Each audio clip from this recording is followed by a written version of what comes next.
Hello, welcome to the Tea with Jamie podcast. It is Sunday, August 23rd as of time of recording. This will be coming out tomorrow morning, so Monday morning for you, wherever you are, or maybe this is in the future and God knows what time it is or what day it is. So, first thing I want to say is take a bow, Zandvoort, because once again, we had another absolute banger of a race, and this is the last one we'll see there. At least for a while. The promoter in the Netherlands there doesn't want to do another event. Very expensive. And so we're not going to go back, which is a shame because very rarely is there a dull race at Zandvoort. I mean, the sprint race didn't suggest it was going to be particularly exciting, but the Grand Prix absolutely was. So let's do a little review about what happened. We'll go through all the major incidents in order, and then maybe afterwards we can talk a little bit about what we think of them. All right. So first things first, let's talk about the starting grid. Let's do the top 10. Lando, from George, from Kimi, to Oscar, Lewis, Charles, Max, Liam, Gabriel, Arvid. What the hell, let's go all the way down. Pierre Gasly, Yuki, Nico, Franco, Esteban, Alex Albon, Carlos Sainz, Fernando Alonso, Lance Stroll, Ollie Behrman, Valtteri Bottas, Sergio Perez. All right. That is the starting grid. Now, Perez was starting from the pits, so we had 21 people on the start-finish straight to kick off, and just before the race began, there were a couple of showers, and the pit straight itself, the start-finish straight itself, should I say, looked fairly dry, but there was a long shot. I don't know if you picked up on this. Looking back from, I don't know if it was like a heli or some kind of drone or something, and you could see that final turn looked very wet. And I don't know, it just looked a little more treacherous than what was underfoot, on the grid spots. So anyway, the left-hand side of the grid as you're looking back, the even-numbered side of the grid, the inside line, was 100% compromised. And I don't know if it didn't dry as quick as the other side, because it looked like a lot of the drivers on that side all the way back had a hard time getting off the line. Leclerc did all right, but there was definitely some issues getting off, most notably George Russell. So Lando gets off pretty quickly. George struggles to get off the line. He's slow even compared to Piastri behind, and he blocks Piastri, so Piastri has a bit of a nightmare start as well, even though it's slightly better than George. So anyway, Antonelli gets ahead of George Russell. Antonelli starting in third on the, preferred side of the grid.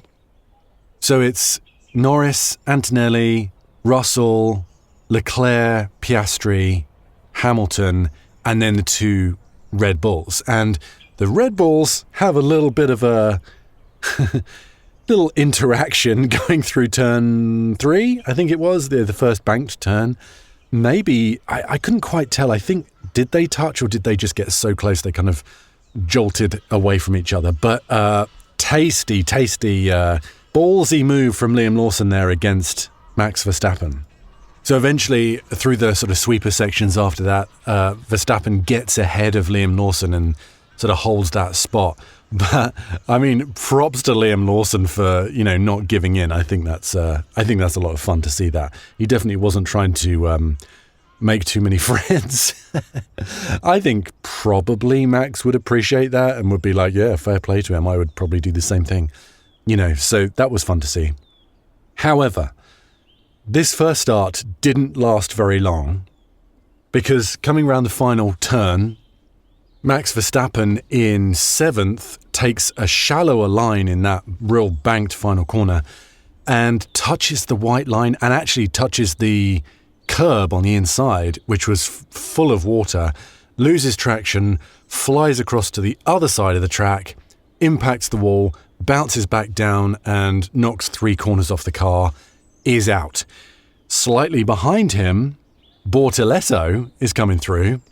He doesn't go quite as low as Verstappen, but he loses traction, does a 360, and possibly move or reaction of the day, And Hulkenberg, I think, should be in the running for driver of the day, given some of the overtakes, some of the antics he got up to over the course of the race.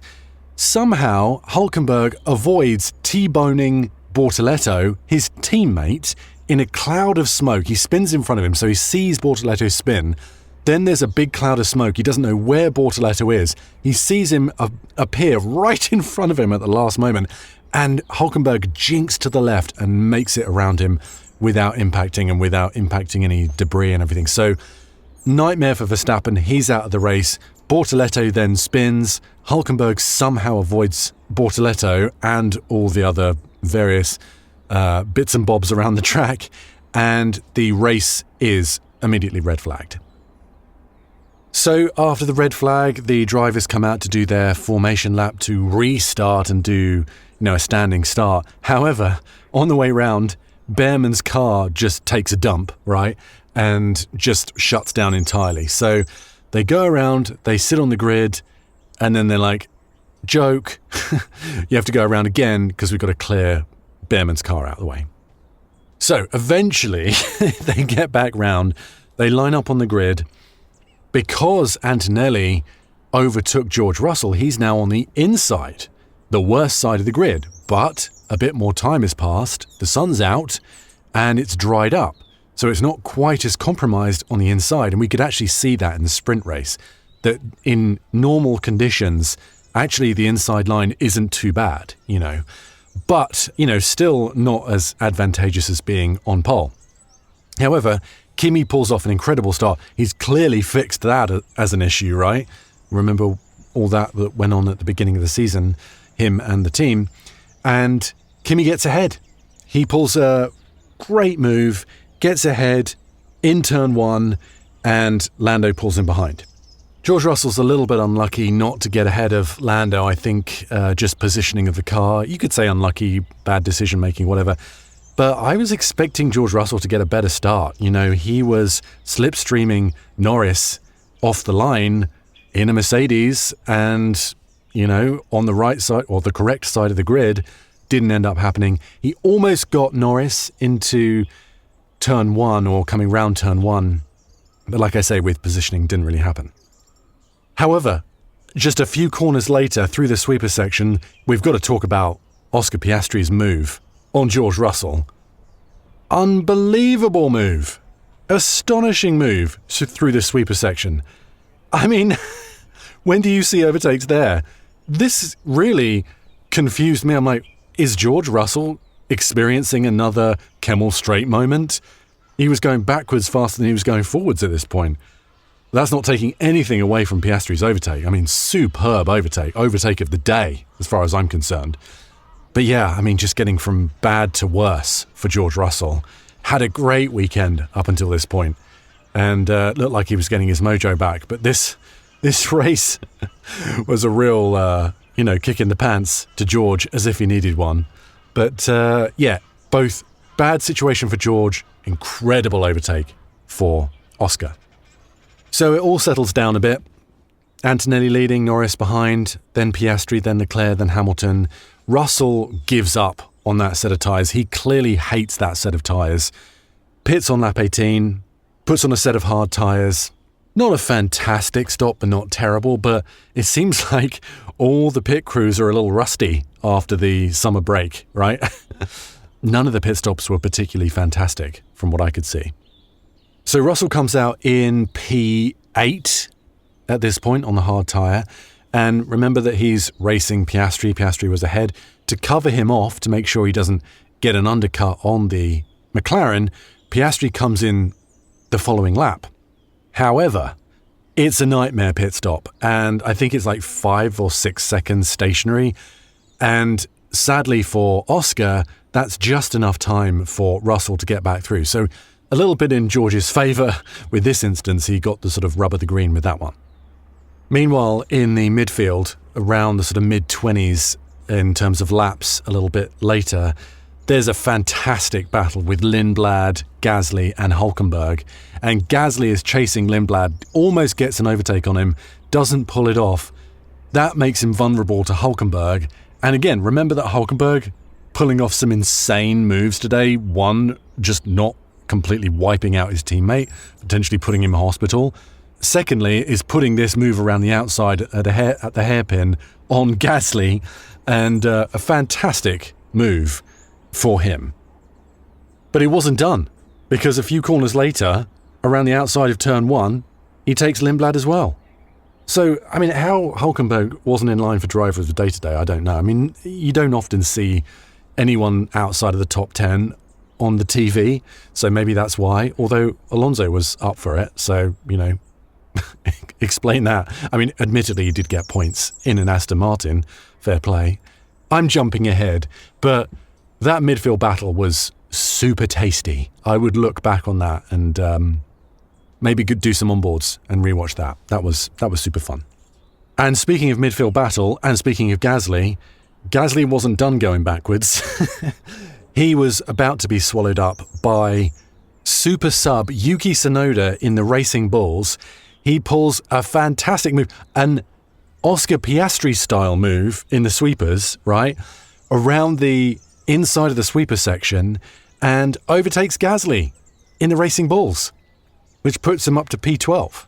Now, obviously, Gasly's not super happy, in his car right now. Gasly's not a slow driver, but another ballsy move. Remember, Tsunoda's hadn't driven these 2026 Formula One cars 2 days ago. It's amazing what he's managed to do. So, yeah, shout out to Tsunoda as well. So we move on to lap 34, and Piastri and Leclerc are fighting for P4.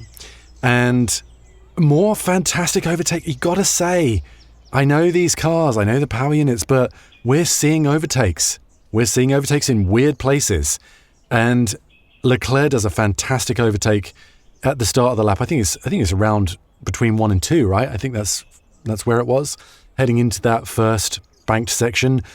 Oscar tries to cut back by taking the inside line in the banking. It's wet, it's off the line, it's never going to work. And Leclerc sweeps around the outside and pulls off a great move. Not long after, Hamilton comes up as well. Super, super fast Hamilton. He's actually on fresher tyres than most of the people ahead of him. So he pulls a move on Piastri soon after and goes chasing after Leclerc. So now we get to lap 51, and Hamilton has stayed out, and Norris and Antonelli have pitted. They're on relatively fresher tyres than Hamilton. Hamilton is due to come in again. So Hamilton's on the road in the lead, but really the true first and second is Antonelli and Norris. However, Antonelli is going through that sort of George Russell first stint issue with his hard tyres. He just looks like he's nowhere. And Norris is reeling him in, hand over fist, just eating into the time. He'd done the undercut, but Norris went long, which then put him on fresher tyres, and he is just chewing up all that time behind Antonelli. So by lap 53, they've both caught up to Hamilton. Hamilton's pretty slow at this point, and you would think that would help Antonelli, give him overtake mode and everything, but he's so slow on these tyres, it doesn't matter. They go through the final turn, that banked corner, and they're heading down into turn 1, and it looks like Antonelli's attempting a move on Lewis, but this was the perfect opportunity for Norris to strike. He goes round the outside of Antonelli, blocks him in behind Lewis, and slots in between Lewis and Antonelli into effectively first position, knowing that Hamilton's got to stop. By the way, this was a move around the outside into turn 1. Let's be honest, that's not the easiest way of doing it, but he was on far better tyres, 7-lap younger tyres, and was just so much more comfortable in the McLaren than in the Mercedes, which was a totally different story, if you remember, from the sprint race. The McLaren looked pretty dreadful for race pace, so whatever they changed did amazingly in the Grand Prix. Incredibly impressive overtake from Norris, and just a classy drive all day from Norris. Difficult conditions. Remember, he was one of the first to go round on that first lap when it was super sketchy. He kept it all together. He didn't touch any white lines, any curbs, didn't end up in the wall. He was the first driver discovering the traction all the way around and survived, as well as restarts, as well as overtakes, pit stops, you can't really fault Norris. Soon after, of course, Norris overtakes Hamilton. He's on much fresher tyres. It was a sort of inevitability, really. And Norris in the lead and doesn't lose it for the rest of the race. Now, on lap 55, Esteban Ocon retires the other Haas. His car goes kaput as well, which brings out the virtual safety car, which creates a bit of chaos, really, because both Ferraris come in for a tyre change as well as Antonelli. Now, Hamilton absolutely needed new tyres. That was lucky. By the way, he'd been complaining all race. We've all seen the memes, right? Did they really need to bring Leclerc in? He could have had amazing track position. It wasn't a real safety car. They weren't going to all bunch up and have a restart. They were just going to filter back out into wherever they were on the track. Leclerc could have had huge track position on Hamilton and ultimately Antonelli, but for some reason, I don't get it. They didn't need to bring Leclerc in at all. At this point, there was 18 laps left? I don't know, something like that. I can't do maths. I'm not very good at that. 14 laps left. I mean, seemed like he would have been fine on those tyres. Anyway, so now we move on to lap 66, and Antonelli is behind Russell because he took that pit stop. He's caught up to him, and Russell is over 11 seconds behind Norris. Russell's in second, Norris is in the lead, of course. Antonelli is behind Russell, and then it's Hamilton and Leclerc behind him. So Antonelli is faster, for sure, but there's only 6 laps left, like I say, and Russell's 11.3 seconds behind Norris. So what does Mercedes decide to do? They tell Russell they're going to invert the cars. I don't know how they justify that exactly. It wasn't that Antonelli had given Russell some kind of benefit earlier in the race. It was either Russell was going to get the points or Antonelli was going to get the points. Hamilton and Leclerc on fresh tyres, yeah, they're a threat, but Antonelli also on fresh tyres is a much better driver to defend the Ferraris than Russell on an old set of hards. They're feeding him to the wolves, right? This just seems crazy. Why would you... I mean, what's the logic? I've yet to see the logic that makes sense to me. If you're going to do 2-3 and lock in a double podium, the guy who's the more vulnerable one, surely you leave in front, protected by the guy who's much harder to overtake. Doesn't that make sense? Am I crazy? Anyway, they tell them to invert positions. Russell doesn't like it, but he immediately does it at the end of the start-finish straight. And then Antonelli just flies off. He doesn't even stick around to give Russell overtake mode. At the very least, there was no way he was going to catch Norris, right? Not a hope. So him flying off was pointless. They didn't even say, or maybe they did and he didn't listen, I don't know. But Antonelli did not stick in front of Russell to give him, within a second, to give him overtake mode to help Russell defend against the Ferraris of Hamilton and Leclerc. Antonelli just flew off into the distance. I mean, to me, that's astonishing. A, why did they invert them? And B, when he's ahead, you could say to both drivers, hold position, but Antonelli, you have to give George overtake mode. Don't fly off. Give Russell a chance. And they didn't.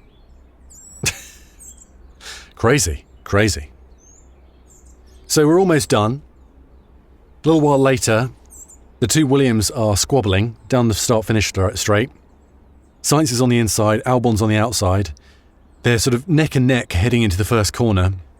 Sainz, however, outbrakes himself, slams on the brakes, locks his wheels, and just drives into the side of Albon, damaging the car. And I think Sainz got a penalty for this, but, I mean, he was clearly in the wrong. he made the mistake. So, fun little bit of inter-team politics there after they both re-signed for the team. Yeah, not great. What that did do, however, is get a bunch of debris onto the track, which brought out the virtual safety car. Now this, I think, is what saved the podium for George. There was, I think, 2 laps remaining at this point. It was like lap 70, something along those lines.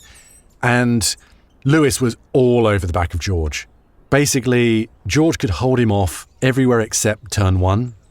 This was a turn 1 that Lewis couldn't overtake him. He just had to survive one more, which George ultimately did, in order to keep his third position. So it was very lucky that Mercedes got that double podium, but it wasn't through clever strategy at all. And if I was George, I would be miffed right now. Seriously.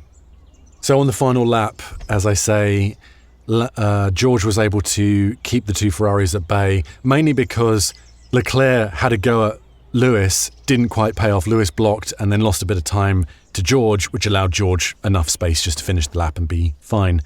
But all the way through, Lewis was furious because at one point, Leclerc was holding him up. Lewis was much faster and compromised him. I mean, when you look at how close he was at the end to George, and given one more lap, Lewis would have absolutely had George, or if that virtual safety car hadn't come out, Lewis would have absolutely had George. You know, maybe the whole butterfly effect could have changed everything, but, you know, fine margins. Who's to say if they had just allowed Lewis to go through and just be super mega fast, if he wouldn't have cleared off and been way out of this melee anyway, and Lewis would have been on the podium. And so, over the line, and I don't believe there were any post-race penalties. Lando wins, Kimi Antonelli is second, George Russell third, Lewis Hamilton comes across the line in fourth, then it's Charles Leclerc, Oscar Piastri, Liam Lawson, Nico Hülkenberg, Fernando Alonso, 2 points in P9, great job for Aston Martin, and Pierre Gasly in P10. Then in P11, so close yet so far, Yuki Tsunoda in the Racing Bulls. Fantastic job. Actually finishes ahead of Arvid, his teammate, in P12. Then it's Gabi Bortoletto in P13. Franco Colapinto in the Alpines. Sergio Perez finishes 2 laps down in the Cadillac. Then it's Carlos Sainz. Albon didn't actually finish. I didn't even notice that on the track. That damage was enough for him to have to pull into the pits, so he was the first of the DNFs. Then it was Valtteri, Esteban, Lance, Ollie, and, of course, Max Verstappen, who crashed out on the first lap. So, lots of interesting situations, dynamics going on, inter-team, cross-team, you name it. A lot of inter-team, actually. I think Ferrari are miffed. I think Williams are miffed. Mercedes, certainly, are miffed. I think Gabby can be very, very thankful of Nico, for sure. There was some sturdy, hearty racing between the Racing Bulls and the Red Bull of Liam Lawson, so there's a little bit of familial strife there. But yeah, a lot of internal dialogue going to be happening over the next week or two before the next race in Monza. And overall, a thoroughly enjoyable race. I was surprised at the way Ferrari managed their race. I was surprised at the way Mercedes managed their race. I think we'll get more into this tomorrow, as in Tuesday. We'll go through some of the comments, I think, by some of the drivers and statements by the team bosses to really clarify their thinking, because I don't want to speculate too much. I want to hear what they have to say, because some odd choices in the end. So let's have a look at the standings. I did a video on this on my social media, really running down all of the implications for the championship, both the drivers and the constructors, mainly who's going to win in both. And so let's look at the standings right now. So Kimi is ahead on 242 points. He is ahead of Russell and Hamilton on the same amount of points, 183 points. They are 59 points behind Kimi Antonelli. Norris, after 2 back-to-back wins, in P4 now with 159 points. So Norris is 83 points off Kimi. That's quite a distance. But he is only 24 points off Russell and Hamilton in second. So he's creeping up, right? He's getting there. And given his ability and clear pace right now, who's to say he couldn't be P2 very, very soon? Those are the sort of main contenders in the drivers. So let's move over to the constructors. Mercedes are leading with 425 points. Ferrari are second with 338 points.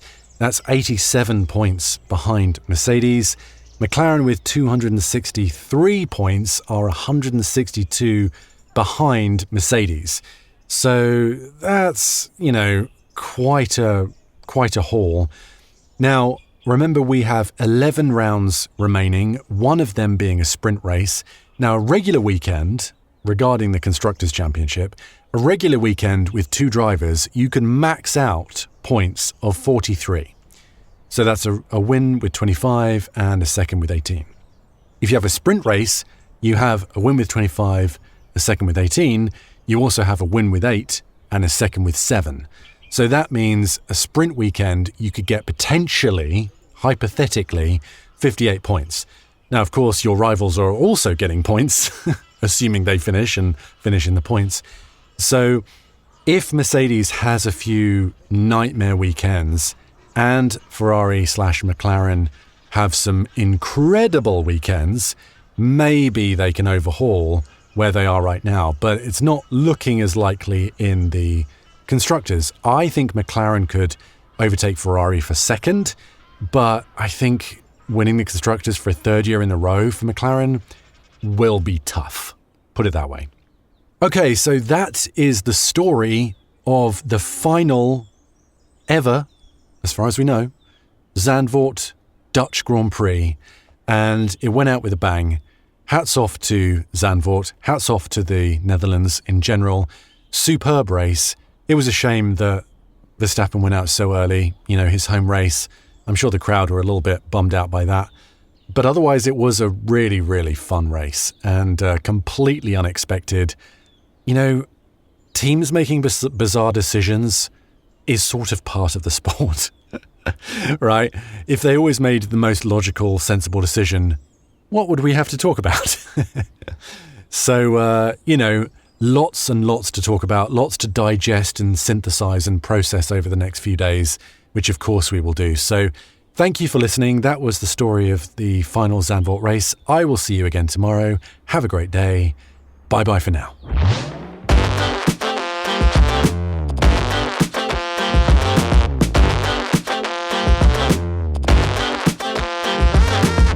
I've been your host, Jamie Muffett. You can find me on social media for more of this rambling nonsense under my name or F1_Jamie.